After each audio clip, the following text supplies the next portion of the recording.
Although I am not a doctor, I'm just a nurse. But what we saw in these front lines, we knew what was happening. And when we asked for the ibuprofen, they said, no, it was contraindicated. When we asked, like, why aren't we giving them steroids? Oh, well, it's not. We're just following orders. Following orders has led to the sheer number of deaths that has occurred in these hospitals. I didn't see a single patient died of COVID. I've seen a substantial number of patients die of negligence and medical malfeasance. When I was on the front lines of New York, I'm unfortunately known globally viral as the nurse that was in the break room sobbing, saying that they were murdering my patients. The pharmaceutical companies had gone into those hospitals and decided to practice, I guess you can say, on the minorities, on the disadvantaged, on the marginalized populations that we know that we had no advocates for. Because the very agencies that should have been protecting them were closed because we were sheltering in place. Now, while I was there and I saw that the pharmaceutical companies were rolling out remdesivir onto the patients, I tried to get a hold of the IRBs. I tried to get a hold of my appropriate chain of command. I tried CMS. I tried Department of Health. And they rolled out remdesivir onto a substantial number of patients for which we all saw it was killing the patients. And now it's the FDA-approved drug that is continuing to kill patients in the United States.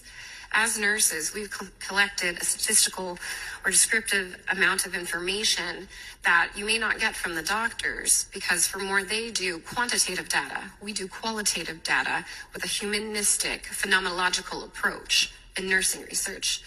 And so we've collected the data from all of these patients across the country from which we have been helping patients, because I formed the organization American Frontline Nurses and the Advocacy Network so nurses could advocate for these patients. And all of this data pool shows that as these patients get remdesivir, they have a less than 25% chance of survival if they get more than 2 doses.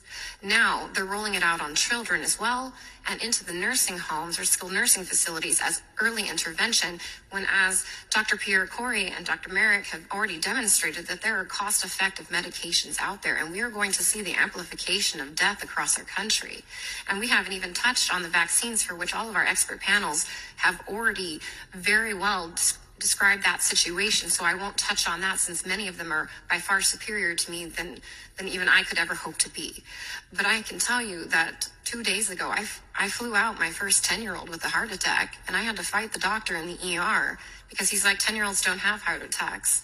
And I argued back and forth for 30 minutes to force his hand to get an EKG, to find out that he had almost a complete STEMI, which is ST elevated myocardial infarction, for which you could see it lit up on the 12-lead EKG. And he's like, well, that's not possible. And I'm like, well, he was just vaccinated yesterday. It is very much possible.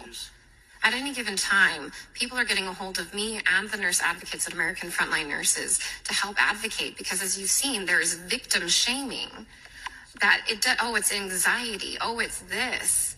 But in actuality, if they put down that it was a vaccine injury, the physician, the corporation, the hospital, the clinic, they actually won't get reimbursed. So it gets labeled as anxiety or neuropathy or Guillain-Barré syndrome, when in actuality, it's very realistically a vaccine injury. No, I'm not.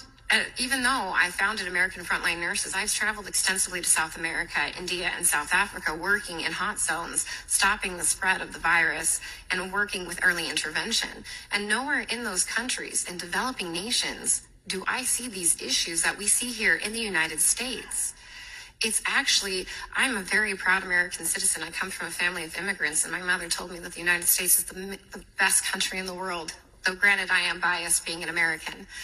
And our level of healthcare has been deteriorated to substandard third world nation healthcare. Whereas I tell people, you are better off in South America in a field hospital than you are in level 1 trauma designer hospitals in the United States.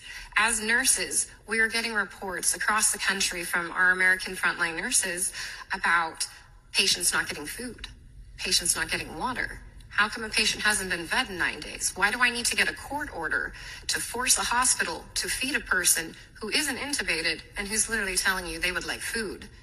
Oh, well, you can't take your BiPAP mask off. Well, that's what us nurses are for. We're going to help you take that off, and we're going to help you eat, but we're not allowed to. If they're on a ventilator, they're not getting basic standards of care. I've had patients that haven't been bathed, haven't been fed, haven't been given water, haven't been turned. And if you ask me, this isn't a hospital, this is a concentration camp. That's right. Absolutely it is. Nowhere in the United States do we isolate people for hundreds of hours at a time with no human contact.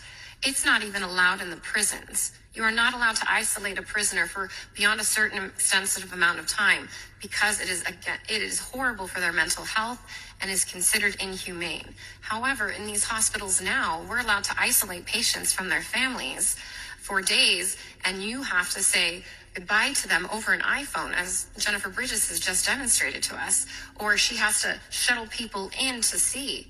And personally, I was fired for sneaking a Hispanic family in to say the last rites to their family. And so thank you, Senator Johnson, for giving nurses the opportunity to come and represent our patients, because as you can see, we're not often thought of as leading professionals, though we are the missing link between the doctors and the patients. So thank you so much for this time.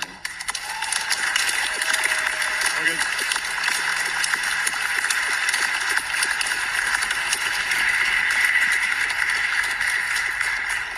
Thank you for being a nurse. Although I am not a doctor.